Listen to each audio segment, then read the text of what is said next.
Hi everybody, it's Alexa here.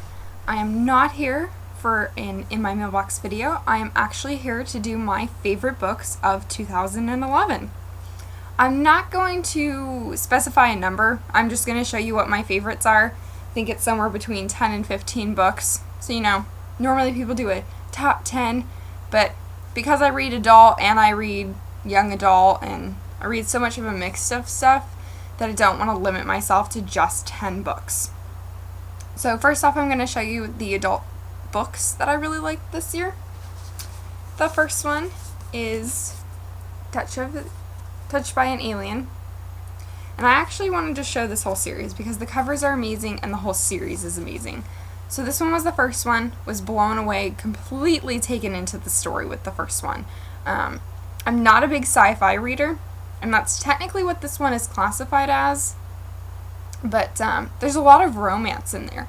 So I would kind of borderline it somewhere between like sci-fi with a little romance and romance with a little sci-fi. It's somewhere in between there. It kind of is a mix with the sci-fi elements because he's an alien and there's a whole bunch of aliens and kind of like a different planet that they had to come from and reasons that they're here, and they fight bad aliens, kind of like aliens who are just there to hurt the human beings. So, it's about a human being named Kitty falling in love with an alien named Martini. His last name is Martini, but they just call him by his last name a lot. So, beautiful series, and I love that the covers are so beautiful. Here's book 1, book 2, which is Alien Tango, and then the third book, Alien in the Family. And I haven't read the fourth book yet because it just came out a couple weeks ago. But really awesome series. A lot of people say that they don't want to read alien books, but I would definitely say to give it a shot. It's definitely worth it, even if you say, oh, well, I don't like aliens, I don't like alien invasions, because it's so much more than just that. For romance, for adult romance, again, this is a contemporary series. The series is the Fast Track series. It's about a bunch of guys who race NASCAR and kind of the women that they fall in love with. This is the first book in the series, Flat Out Sexy, and I've read already the first 3 in the series, and this one is my favorite so far. It really kind of blew me away. The characters are just perfect in this one, and the romance is a little bit unusual because he's a younger man, and she's a little bit older and she's got 2 kids, but it really works. I mean, the age difference is not that big. I think they're like 7 or 8 years apart, so don't think it's like 2 decades or something. It's not quite that far. But they really make the romance stand out in this one. I really enjoyed it. And a series that I started this year, and I really want to read the rest of it, and people say it's a great series, and I have to agree with them. It's definitely become one of my favorites of this year, is the Night Huntress series. The first one is Halfway to the Grave. It's about Cat and Bones. Great couple. She is kick-ass. So is he. He is...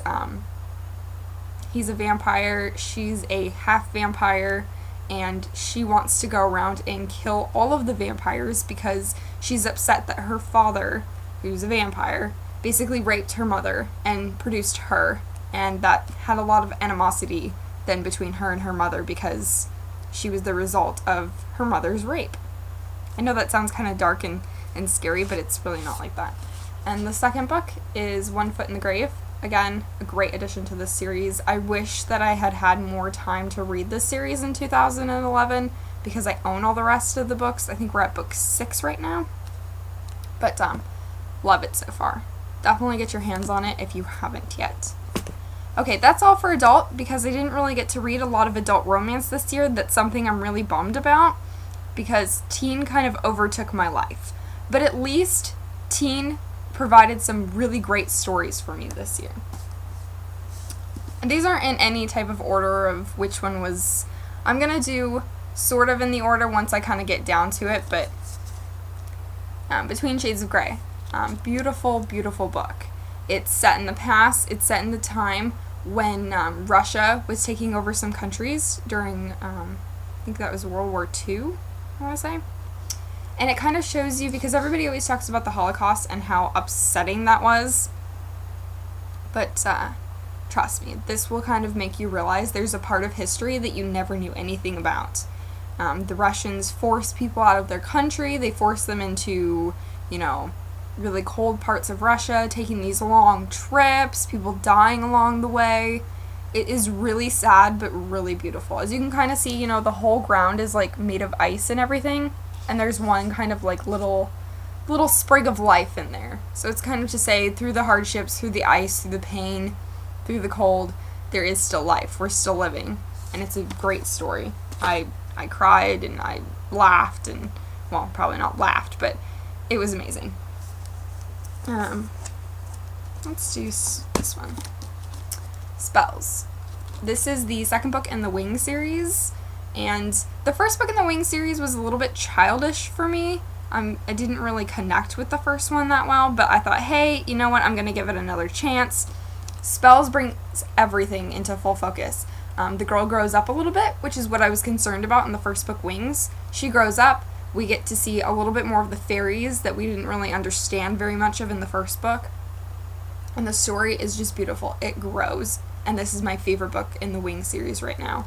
Can't wait to read the fourth one in 2012. Let's see. Kiss of Frost. It is the second book in the Mythos Academy series. The first one is Touch of Frost. The first one, the complaint that I had in the first book was it was very repetitive. I mean, the book was, I think, like 350 or so pages, a little bit over that, and probably 100 of those pages could have been taken out because it was so repetitive. So I was a little bit worried about where the series was going. I really like the characters. I really like the whole idea of the Mythos Academy and everybody who's there in the Greek mythology that's thrown in. But the first one kind of had me with my doubts. I read the second one. So amazing. I can't wait to read more of Jennifer Estep's books, and I can't wait to go back and read her urban fantasy adult series, because she takes teen to a whole new level in this book. It's kind of ridiculous what she does in this. She creates a romance storyline in here, but she does it in such a way that I have never seen it written like this in a teen book at all. I mean, even in the second book, even though she really likes Logan and she really has a crush on him and she wants to be with him, it's a struggle to make her romance happen with him. She doesn't necessarily get the guy the first book or within the first 50 pages, because I hate instant love. So this one, I could just hug Jennifer for this book. It is beautiful, and the fact that the romance is taking so much time to build is exactly like real life. I'm sorry, but, some teen authors just give you a romance and they give it to you right out the gate, and it's instant love, and, oh, I'm so in love with him, and it's so beautiful. That's not what this is. This takes teen kind of to a different scope, and I really think you should give it a shot. Next up, I read both Nightshade and Wolfsbane this year, and when I read Nightshade, I was blown away. It was amazing in itself, and then I read Wolfsbane. And then the amazing, the awesome, the beautifulness, it all went to a whole new level. Maybe it's because I'm a little bit biased, and this one's a little bit more about Culla and Shay.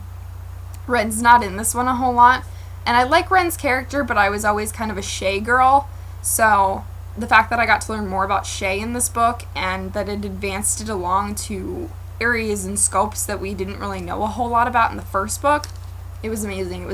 It was better than Nightshade. I have already read Blood Rose this year, and it was a bit of a disappointment, but I think all final books in a series are a disappointment.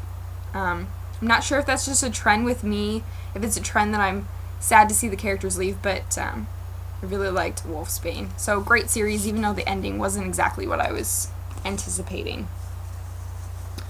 Next up. Okay, I read Anna and the French Kiss this year because everybody loves that book. Everybody talks about it. Everybody mentions it. If you ask anybody about Stephanie Perkins, they will tell you to read Anna and the French Kiss.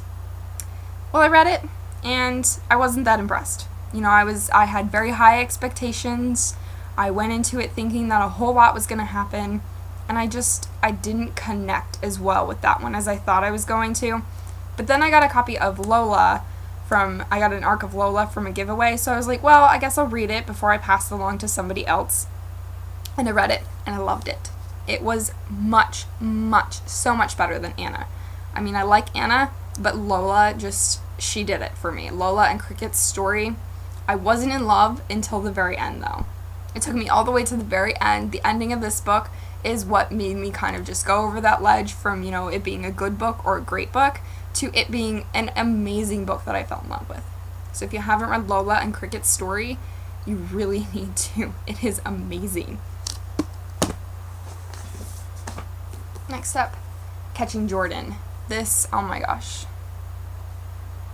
Sometimes paranormal teen books overtake the planet, but I'm so happy that this contemporary really stands above a lot of other contemporaries. As much as I love Lola and as much as I love some other contemporary books that I read this year, this has to be one of my favorite contemporaries that I read this year, and I can't wait to find out what the author's going to write next. I know she's got 2 more books planned that are kind of companion novels to this, and I can't wait to read them.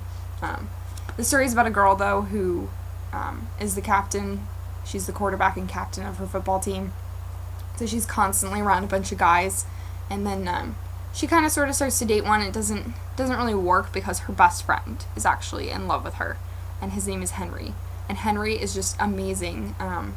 Again, I might be biased because Johnny reminds me a little bit of Henry, but love this book. If you have not read this, go out and get it because you will be amazed by it. And I want to mention a book. I actually forgot to grab it. It is Forbidden by Tabitha Suzuma. It is about a brother and sister who fall in love. I know that probably isn't going to appeal to you, but it is amazing. The author's writing is beautiful in the beginning of the book. She weaves the whole storyline together. She really makes you fall in love with the brother and sister who are falling in love. The characters are just so strong. I'm even stumbling over my words about it because I don't really think that there's a whole lot that I could say about it that will make you want to read about a brother and sister who fall in love, but it is amazing. And the ending, oh my gosh. The ending will kind of change the way that you look at any relationship that you didn't think was working.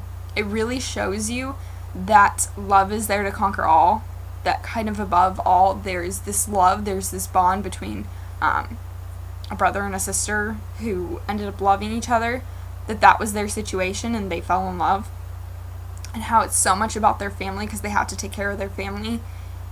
Oh my gosh, the ending, I was shaking and just crying and completely blown away. I could not think of anything else all day. I just kept coming back to that book and thinking, oh my gosh, I can't believe how this ended. And I had to tell everybody that I was talking to. I called up Johnny and I had to talk to him about it. And oh my gosh, it was just amazing. So that one was, most of these I didn't put in order of which one was my favorite.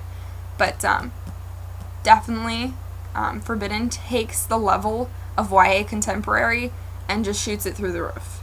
It's going to be really hard for anybody in 2012 to even touch what she did in Forbidden. And I can't wait for more work by her because it's hopefully going to be just as amazing and just as mind-blowing and just as complex and yet smooth and lovable and completely heartbreaking. You have to read it if you haven't. And then, of course, this is on a lot of people's number 1 or, 2 spot or, kind of up in their top 10 this year. And when I first started reading this book, I didn't like it. But The Unbecoming of Mara Dyer became my favorite book of 2011. This is the number 1 book. All the other ones, they're amazing in themselves. I loved each and every one of them. But The Unbecoming of Mara Dyer took something and just... It's hard to even describe what it did, but it just took YA kind of paranormal romance stories and just completely changed my perception of them. We get so many paranormal teen stories that sometimes you feel like you're drowning in them. And honestly, this year, a lot of them were very cookie cutter. A lot of them were the same as one that you've already read, and it was boring, and it was dull, and it didn't work. This one steps above everything else. It's an older teen book. I love that because I am at 21. I would consider myself an older teen, young adult, so that's kind of, where this is at. The characters are older. They joke around about older jokes. They're sarcastic. I love them. I love Jamie. He really makes a lot of the story for me. I'm so upset at a certain point with him. But hopefully we will get him back in book 2. I love Jamie. He makes all these sarcastic comments, and I'm a very sarcastic person, so it worked for me.